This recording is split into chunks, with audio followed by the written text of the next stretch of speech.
something is holding me back. Not anymore.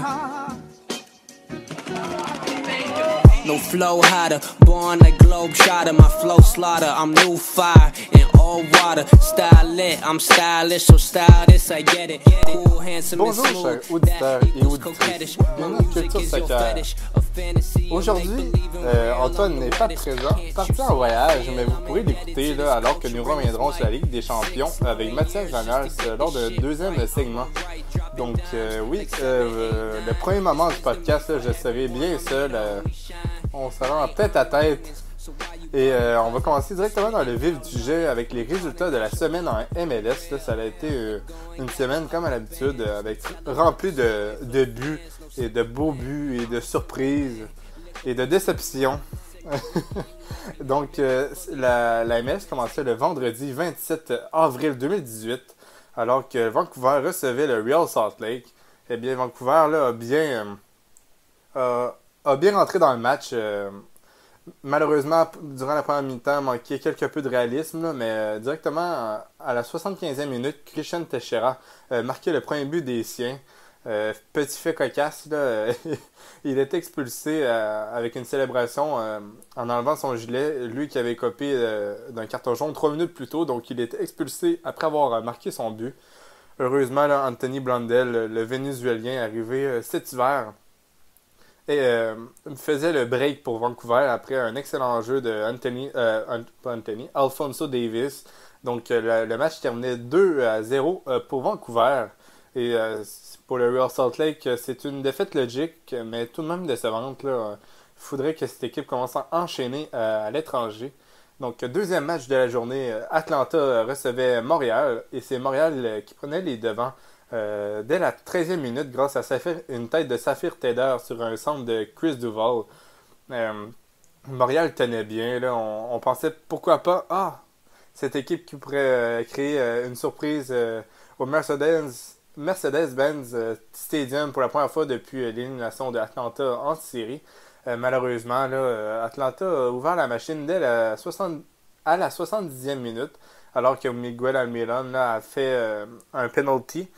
A converti un penalty et Kevin Kratz, l'homme du match selon moi, deux coups francs excellents. Donc oui, Atlanta a marqué 4 buts sans riposte pour une victoire de 4-1. Donc pauvre Montréal hein, qui est sur 4 défaites de suite. Oui, donc assez décevant. Ensuite, le troisième match de la journée mettant en vedette Toronto qui, après là, avoir subi la défaite en Ligue des Champions, on va en revenir dans quelques instants, accueillait Chicago. Toronto voulait montrer là, que cette défaite ne les avait pas affectés et marquait deux buts en moins de 25 minutes. Jonathan Osorio à la 8e minute et Victor Vasquez à la 22e minute. Cependant, là, Chicago réduisait l'écart en deuxième mi-temps grâce à Bastian Schweinsteiger et miracle pour Chicago.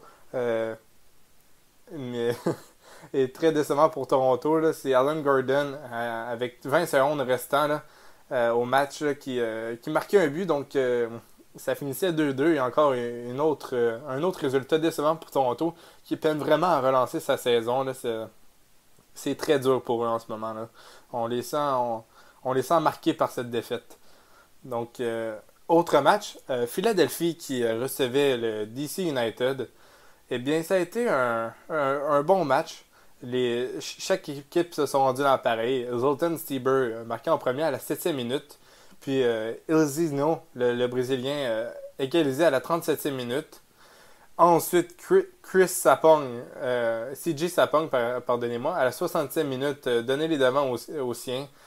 10 minutes plus tard, le Jamaïcain, là, Darren Mattox, égalisait. Et finalement, 2 minutes plus tard, là, c'est Bodek Dokal, le nouveau joueur de Philadelphie, le numéro 10, là, qui a marqué un beau but d'une frappe précise. Donc oui, Philadelphie repartait avec les 3 points dans son Talon Energy Stadium.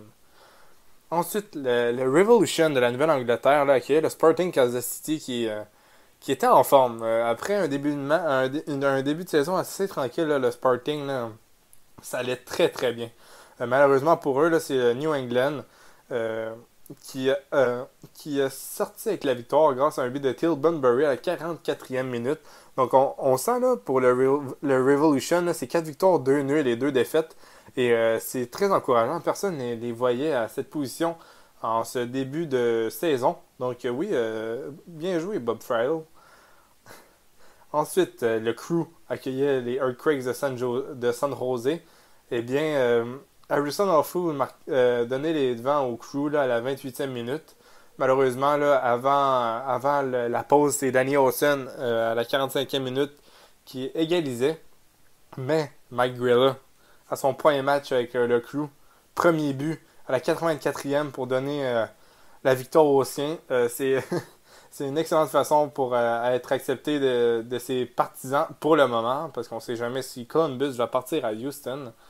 Ensuite, on s'en va dans l'Ouest, là, c'est Minnesota qui accueille Houston. Eh bien, là, Houston commençait très fort ce déplacement avec un but de Albert Ellis. Donc, vous savez, hein, c'est un joueur que j'adore, ce Hondurien. Mais Darwin Quintero, le nouvel arrivé pour Minnesota, le premier joueur désigné de la franchise, égalisait d'un penalty kick à la 45e minute, avant qu'à la 70e minute, Ibson d'une magnifique redirection là, donne l'avantage aux siens. Donc oui, Minnesota, troisième victoire de la saison. On ne lâche pas. Hein. Et ensuite, le Galaxy recevait les Red Bulls de New York. Eh bien, les Red Bulls ont très bien commencé la rencontre. 2 buts sans riposte. Daniel Royer à la 7e minute et le Français Florian Vallo à la 49e minute. Ça, c'était avant que Zlatan fasse la passe à Ola Kamara à la 59e minute pour réduire l'écart. Et ensuite, Giovanni Dos Santos là, égalisait. Donc, le Galaxy commençait à y croire. Là. Malheureusement, là, c'est Kaku qui convertissait un penalty à la 84e. Donc, oui. Les Red Bulls sont repartis de LA avec la victoire. Et fait assez cocasse. Une semaine auparavant, c'était la réserve des Red Bulls qui affrontait à LA la réserve du Galaxy. Et c'est très rare là, en USL des clubs qu'il y a des matchs interconférences. Je pense que ça va arriver 2 fois cette saison. Donc oui, petite parenthèse USL. Ensuite, Colorado, dans les altitudes, recevait le Orlando City SC qui était vraiment en forme. Là, après 3 matchs sans victoire pour débuter la saison. Là, Orlando était sur une séquence de 4 victoires de suite. Eh bien, on va pouvoir dire qu'ils sont sur une séquence de 5 victoires de suite, puisque malgré l'ouverture du score de Dominique Badji à la 26e minute, là, Christian Higuita égalisé à la 52e et Yoshimar Yotun, le Péruvien, donnait les devants aux siens sur un penalty à la 77e. Donc oui, Orlando repartait du Colorado avec la victoire. Malheureusement, là, pour Dallas, qui se déplaçait du côté du Yankee Stadium pour affronter le NYCFC, ils n'ont pas eu le même sort. Jesus Medina ouvrait le score pour New York à la 3e minute. Santiago Mosquera égalisé à la 10e minute. C'était avant là, la magnifique performance de David Villa avec un penalty kick à la 36e et le but de la victoire, le but du break à la 69e. Donc oui, pauvre Dallas hein, qui restait la dernière équipe invaincue en MLS. Malheureusement, elle s'est fait enlever ce titre par le NYCFC qui était, elle, l'avant-dernière équipe invaincue dans la ligue. Dernier match de la semaine, là, c'est le LAFC qui ouvrait son magnifique stade avec ses tribunes debout face à Seattle. Un très beau match palpitant, un manque de réalisme des deux côtés. Finalement, là, c'est Laurent Simon qui doit être un favori de la foule là, pour le LAFC, qui fait de très bons matchs en ce début de saison, qui, sur un coup franc dans les arrêts de jeu à la 90e minute, tentait le tout pour le tout, et Stéphane Frey, je ne sais pas s'il a été il a eu un manque de concentration ou il a été vraiment intimidé par la foule, là, mais une gaffe comme on n'a pas l'habitude de lui. Donc oui, 1-0 dans les arrêts de jeu. Je pense que le scénario parfait pour les partisans sur place, pour les joueurs. On a vu, ils ont fait la fête à la fin de la rencontre. Et je suis bien content pour le francophone là, Laurent Simon de cette victoire et de ce but victorieux hein, pour lui. Donc, c'était tout pour les résultats de la MLS. Euh, j'ai fait ça assez vite, là. Je suis seul, hein, donc ça va vite. Donc, oui, je vais vous laisser là avec l'entretien qu'Antoine a eu avec Mathias Van Alst pour faire le retour de la CONCACAF Champions League. Donc, bonne écoute!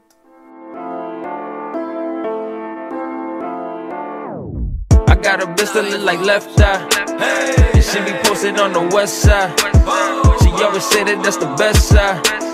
So hold up, girl, I thought the best die. I got the gas, she call me Jethro. I hit her up like shorty, let's roll. I hit my plug, he on the west coast. And shit, I heard they got the best smoke.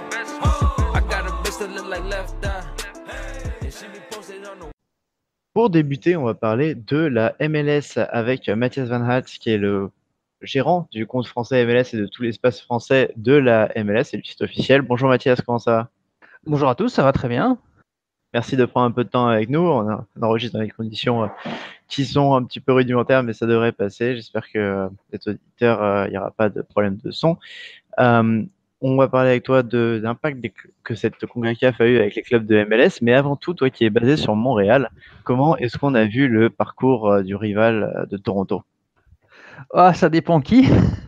Mais honnêtement, c'était assez divisé. Il y avait des gens quand même qui voulaient que Toronto gagne, mais plus ça avançait, moins on les entendait. Alors je sais pas si c'était qu'ils étaient moins nombreux ou si les autres étaient tout d'un coup plus nombreux parce que Toronto allait loin.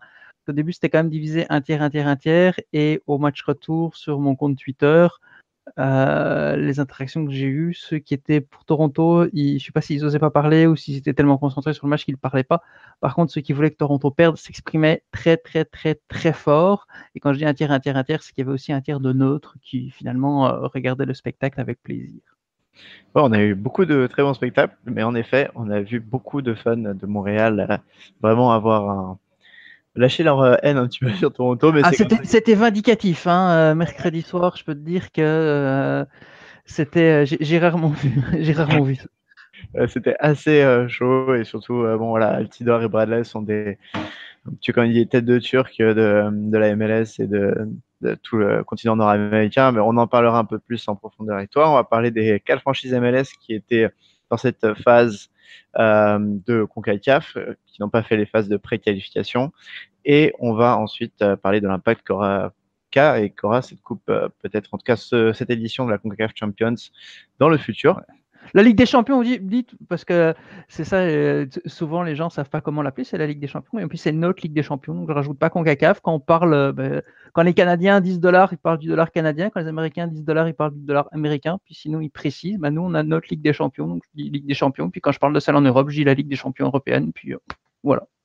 Ça semble très juste, on va faire comme ça. Alors on va juste l'appeler la Champions.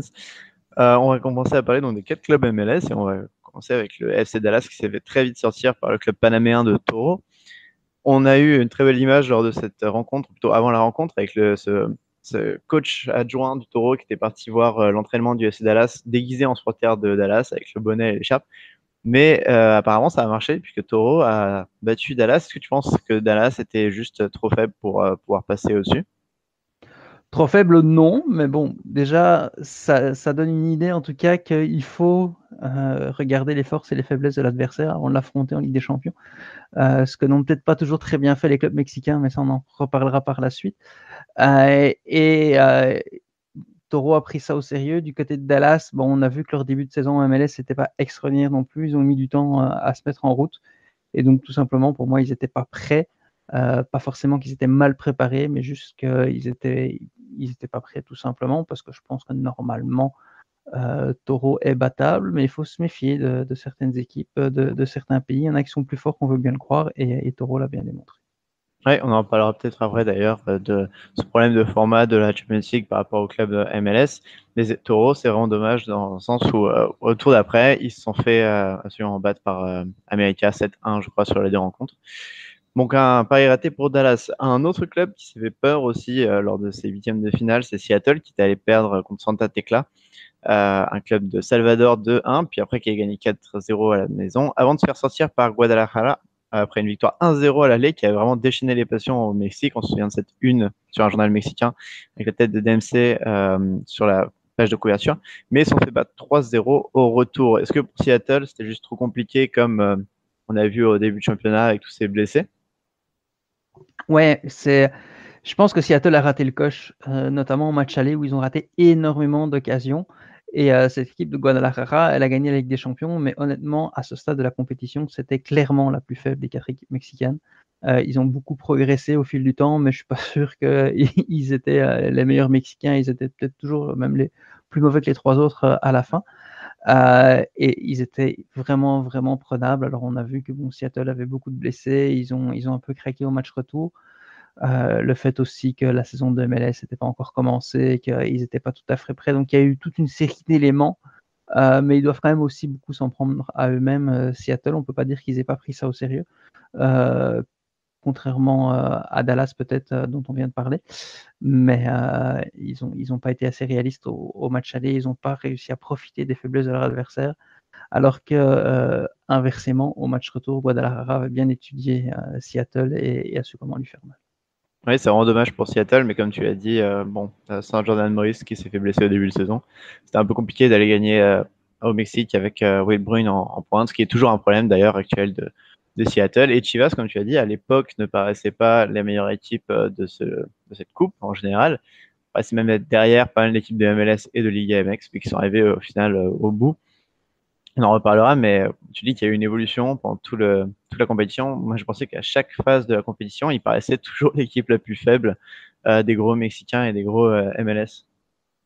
Et il paraissait, oui, comme étant l'équipe la plus faible, mais quand on voit la manière dont ils jouaient, on voyait quand même des progrès par rapport à eux-mêmes, par rapport au tour précédent. Quoi. Contre Seattle, honnêtement, Seattle aurait dû clairement les éliminer sur l'ensemble des 2 matchs, et c'est Seattle qui a raté le coche. Quand on voit par exemple le match qui a eu lieu au Mexique contre New York, directement on a fait « Ah tiens, c'est plus la même équipe de Guadalajara, il y a déjà eu des progrès, ils se sont réorganisés, ils ont fait d'autres choses. » Bon, on reparlera de New York après, on parlera probablement du match retour à New York aussi. Et puis de nouveau, leur victoire à Toronto, ils ont bien étudié leur adversaire, ils ont trouvé des faiblesses, ils ont de nouveau progressé à la fois dans le jeu en général et à la fois tactiquement aussi entre eux. Parce qu'on avait l'impression que cette équipe, il y avait des joueurs qui ne se connaissaient pas trop bien, ou alors c'était peut-être moralement, je ne sais pas, parce que je ne suis pas assez le championnat du Mexique, mais on voyait que, en championnat du Mexique, ils sont dans les derniers, et on comprenait pourquoi quand on les voyait jouer contre Seattle. Quand on les avait joués à Toronto, on s'est dit « Ah !» Malheureusement, certains, en regardant juste les classements, se sont dit probablement « Ah ben finalement, les derniers du championnat du Mexique peuvent encore tenir la dragée haute et battre les équipes de MLS. » Mais en fait, en voyant le match à Toronto, Guadalajara n'avait plus l'air d'une équipe en bas de classement du championnat du Mexique, ça avait l'air d'une équipe qui remonte la pente. Ouais, c'est un peu ça sur tous les matchs qu'ils ont fait contre la MLS, en fait, que ce soit Seattle, les Red Bull ou Toronto. À chaque fois, il y avait un match qui gérait un petit peu, mais alors l'autre match était vraiment à la domination MLS. Et à chaque fois, on se disait que l'équipe MLS méritait pas de sortir. Seattle, c'est un peu plus compliqué, ils sont quand même pris 3-0 au retour, mais que ce soit New York ou Toronto, on va en parler d'ailleurs tout de suite. De New York, ils ont réussi à battre Olympia, un petit club du Honduras, il me semble. Un grand club du Honduras, un grand Olympia, ils sont déshabitués de la Ligue des Champions quand même. Hein. Petit club à l'échelle. Oui, petit club dans la zone CONCACAF, mais un des habitués de la Ligue des Champions. D'accord, avec un match nul à l'aller, puis 2-0 au retour. C'est vraiment marrant, mais au début des 8e, quand Seattle a perdu, New York a fait le nul contre Olympia, je me souviens qu'on était déjà en train de se dire, bon, ça va être encore une année pareille pour les clubs de MLS qui ne vont absolument rien faire en Champions. Bah, au 8e de finale, toutes les surprises sont possibles. Et puis, bon, les clubs de MLS sont clairement favoris à ce moment-là, contrairement à leur match contre les adversaires mexicains. Et donc, ils ont la pression sur les épaules. Puis, il faut quand même dire ce qui est. Autant les clubs mexicains peuvent prendre leurs adversaires de haut, autant les clubs de MLS de temps en temps font exactement la même chose quand c'est pas des Mexicains en face. Et Olympia, de nouveau, comme je disais tantôt, c'est quand même un habitude de la Ligue des Champions, même si le championnat du Honduras, quand on regarde leurs résultats des 5-6 dernières années, est en train de beaucoup s'affaiblir, en tout cas sur la scène internationale. Ça reste quand même un adversaire où il y a des internationaux, des joueurs qui ont disputé la Coupe du Monde, qui ont d'expérience de gros matchs, donc il ne faut pas les prendre à la légère. Et bon, je pense pas que New York ait pris Olympia à la légère, mais c'était pas l'adversaire le plus facile non plus de tous les adversaires possibles en huitième de finale. Ouais, bah après, il y a eu quand même deux adversaires très difficiles à battre. D'ailleurs, le deuxième, ils ne l'ont pas battu, mais le premier, c'est Tijuana. Ils avaient gagné 2-1 à l'aller et puis 3-1, une double victoire sans contexte. Face peut-être le club mexicain aussi, qui n'était pas le meilleur par rapport à América ou à Tigres, mais quand même une énorme victoire. Et ensuite, contre Guadalajara. Ouais, alors Tijuana, faut être sérieux. New York s'en sort très bien. Parce que sans Robles, le match aller, le score n'est pas pareil du tout. Il m'a fait un peu penser à Tim Howard contre la Belgique à la Coupe du Monde. Il a absolument tout arrêté, il a fait des miracles. Et New York n'aurait jamais dû aller gagner là-bas, quoi. Bon, évidemment, les exploits, les miracles sont possibles et c'est le charme du format de coupe. Et je ne remets pas en cause la victoire de New York et le bonheur de leurs supporters. Mais bon, sur le long terme, ces affrontements ont lieu 10 fois. Tijuana gagne 7 ou 8 fois, c'est une certitude. Donc, faut pas sous-estimer cet adversaire-là qui a bien joué, mais qui a eu en face un gardien extraordinaire. Et au match retour aussi. Puis bon, New York, de nouveau, a su aussi concrétiser ses propres occasions. Wright Phillips, notamment, a été très, très efficace devant le but. Et ça a fait du bien. Et bon, pour gagner, il faut marquer les buts. Et New York a fait ce qu'il fallait. Et le gardien, il est là aussi, il compte. Il fait partie des 11 joueurs. Donc, tant mieux pour eux. Et tant mieux pour la MLS. Ouais, Wright Phillips, c'est vraiment une de ses meilleurs débuts de saison, je trouve. En tout cas là, et en Champions aussi, lors du match contre Guadalajara, il a fait encore un très haut match, mais encore une fois, New York n'a pas réussi à concrétiser leur occasion. Ils ont perdu 1-0, puis au match retour, ultra dominatif, un 0-0 pas forcément mérité, et ils sont sortis de la compétition donc en demi-finale. Qu'est-ce que tu as pensé de leur performance et est-ce que tu as déjà trouvé que c'était plus joli que face à Tijuana? Oui, c'était au match aller, justement, on en a parlé tantôt, Guadalajara était quand même beaucoup plus fort qu'au tour précédent contre Seattle. Et ça a peut-être un petit peu surpris New York, qui s'est probablement basé sur les matchs de Ligue des Champions, même si j'ose espérer pour eux qu'ils ont regardé les matchs du championnat du Mexique. Et évidemment, une équipe qui va de mieux en mieux, on ne peut pas prévoir ce qui va aller mieux la fois prochaine. Et on les a vus quand même relativement bien jouer. Évidemment, bon, à New York a eu énormément d'occasions. C'est peut-être un retour de balancier finalement de ce qui est arrivé contre Tijuana, où c'est l'adversaire qui a eu toutes les occasions, où c'est New York qui est passé.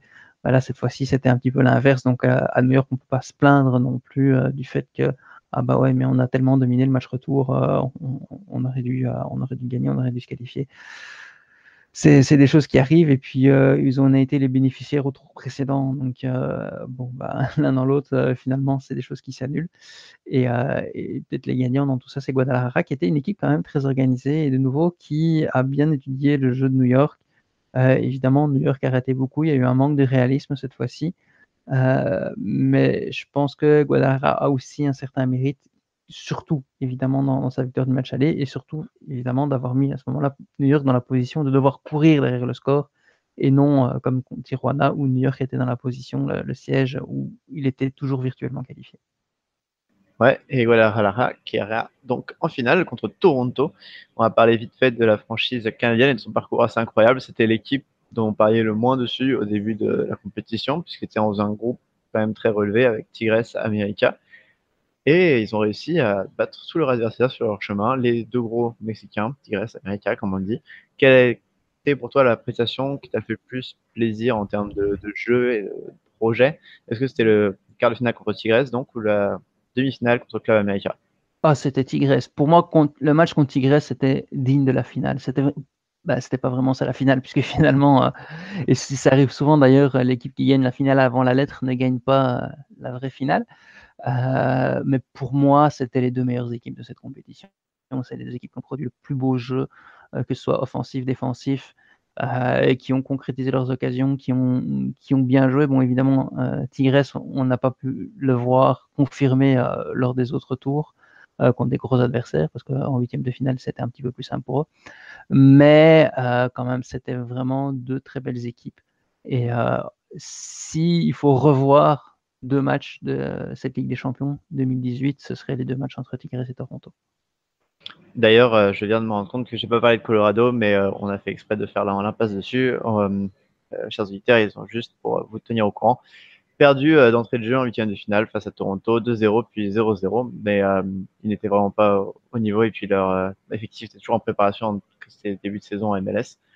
Donc on s'est pas vraiment concentré dessus. Pour revenir à Toronto, Club America, c'est encore une plus grosse performance, non? Parce qu'ils vont quand même, ils ne perdent pas de match. En tout cas, c'est peut-être moins impressionnant au niveau de jeu, mais ils gagnent chez eux 3-1, puis ils font un partout. Oui, c'est plus impressionnant point de vue résultat, mais point de vue jeu, non, parce que honnêtement, l'adversaire Tigres a joué son jeu, est très fort et avait certaines faiblesses et Tigres pouvait imposer sa volonté à Toronto sans se soucier de Toronto, je dirais, tellement Tigres est fort et Toronto a été chercher les petites faiblesses de Tigres pour aller s'imposer, pour aller les battre. Donc techniquement, tactiquement, et puis au point de vue du jeu en général, c'était très bien. L'América, honnêtement, premièrement, ils m'ont déçu, contrairement à Tigres, et ils ne pouvaient pas se permettre, eux, de moins observer Toronto et de ne pas connaître leurs forces et faiblesses. Et souvent, ils avaient l'air un petit peu perdus sur le terrain. Je donne un exemple en championnat du Mexique, américain, un flanc droit qui peut être très performant. Du côté de Toronto, il y avait des blessures, il y avait Ashton Morgan sur le terrain, qui n'est pas un mauvais joueur, qui a quand même déjà pas mal d'expérience et tout, mais qui a beaucoup moins joué ces dernières saisons. Donc, essaye d'en profiter. On dirait que, par exemple, América, ils ne savaient pas ça, quoi. Il y avait beaucoup de choses qu'ils n'avaient pas l'air de savoir de leur adversaire et même d'eux-mêmes à certains moments. Et donc, Toronto, qui est quand même assez bon tactiquement, Greg Vanney fait du bon boulot, que ce soit en championnat ou en Ligue des Champions. Il a clairement remporté le match des entraîneurs lors du match contre América.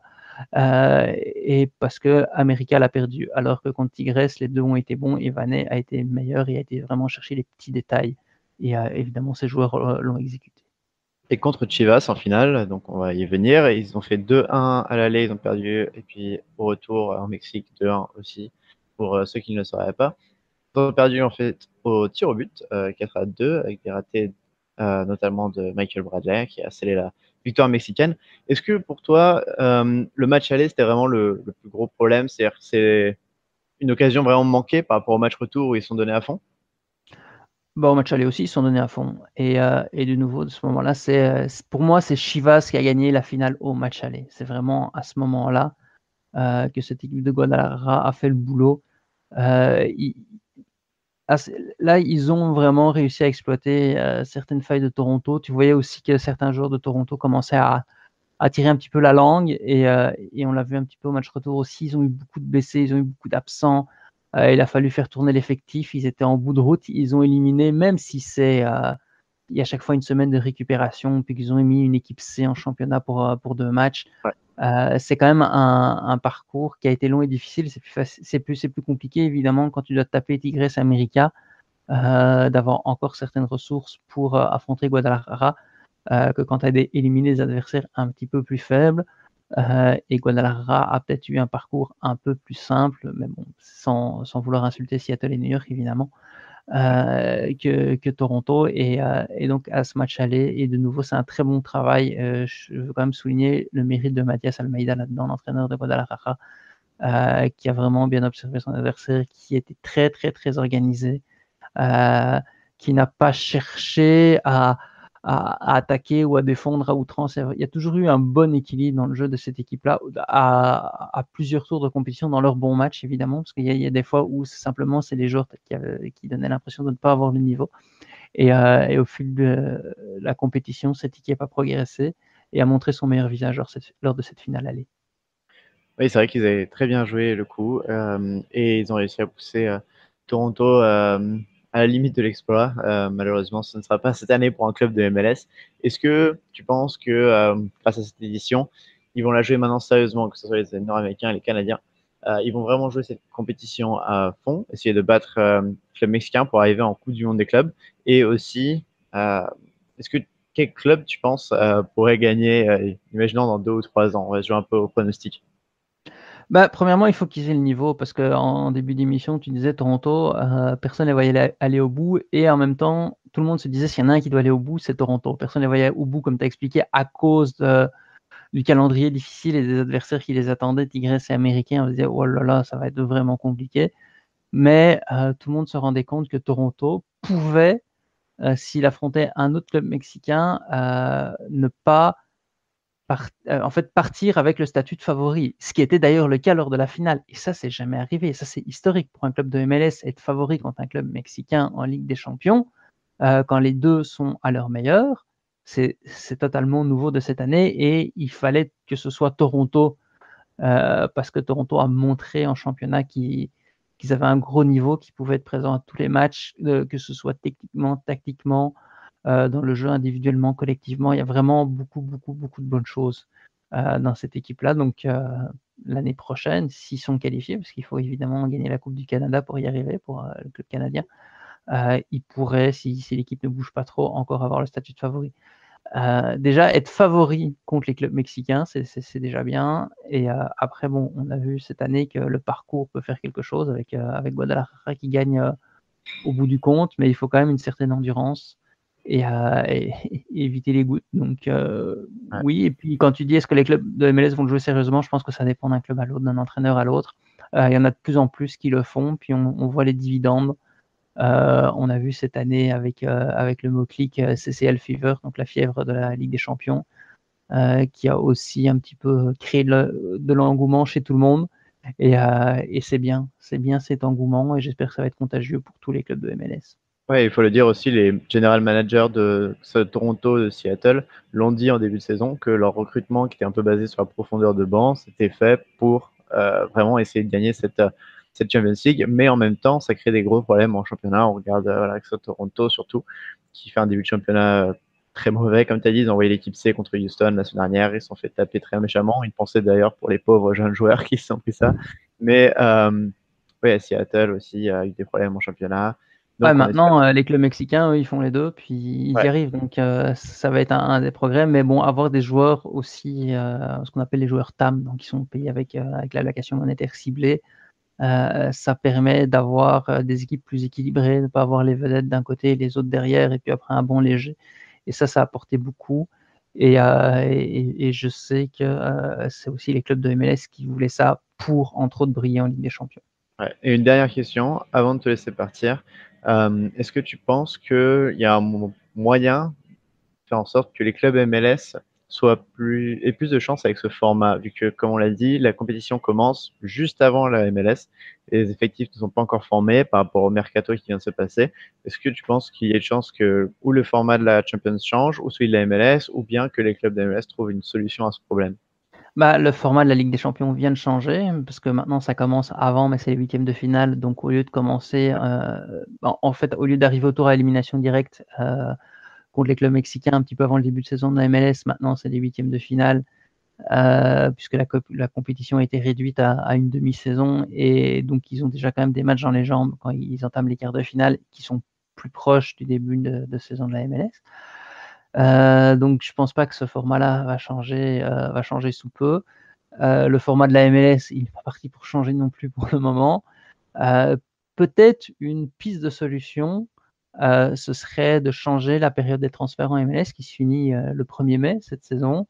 Et si peut-être les transferts devaient être terminés avant le début du championnat pour tout le monde, parce que les clubs qui sont en Ligue des Champions, s'ils finissent de transférer avant de commencer avec des champions, ça les aide, mais évidemment, ils ont peut-être une complication et finalement, c'est pas concurrentiel par rapport aux autres. Il y a une différence. Donc, si tout le monde devait finir de transférer, je sais pas moi, pour le 1er mars au lieu du 1er mai, ça pourrait être intéressant parce que là, les choses bougeraient autrement. Il y aurait peut-être une dynamique différente qui pourrait aider les clubs à être prêts pour le début de la Ligue des Champions.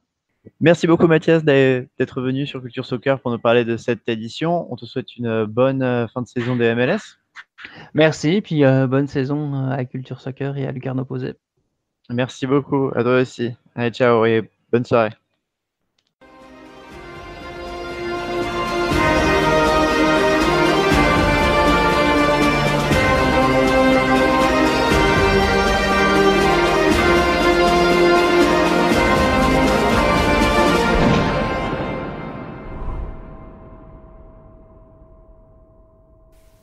Merci encore à Mathias Jonas On est désormais rendu au moment Il était une fois en Amérique, les sons de guitare western.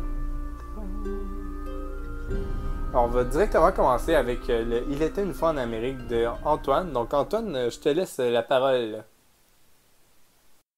Il était une fois en Amérique et très simple, c'est le récent transfert de Lee Nguyen au LAFC après des mois et des mois de différents contacts avec Montréal ou Chicago. Honnêtement, ça m'a surpris de voir qu'il partait là-bas. C'est bien parce que c'était juste au moment où Reina se blesse, même s'il ne joue pas en même position, ça va ajouter pas mal de qualité en attaque. Et Lee Nguyen était un de mes joueurs préférés l'année dernière, très très bon. Je l'avais mis dans le 11 de départ en plus, dans le 11 titulaire de la saison l'année dernière lors de notre tout premier podcast Culture Soccer.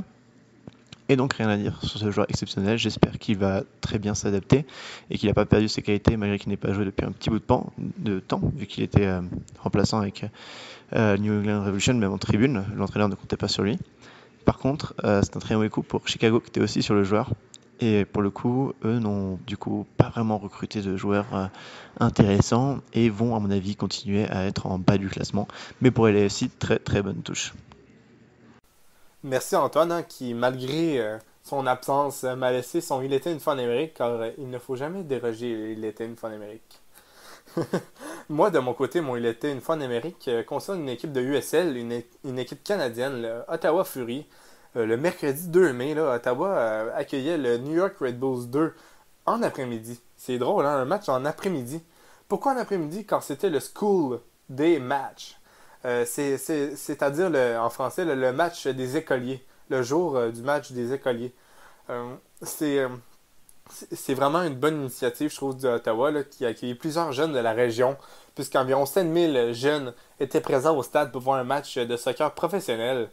Et je trouve cette initiative originale d'un côté, mais surtout géniale de l'autre. Quand ça prône le sport, ça pousse les jeunes à bouger. Et surtout, là, au niveau marketing pour Ottawa, là, ça prépare les futurs supporters de la ville.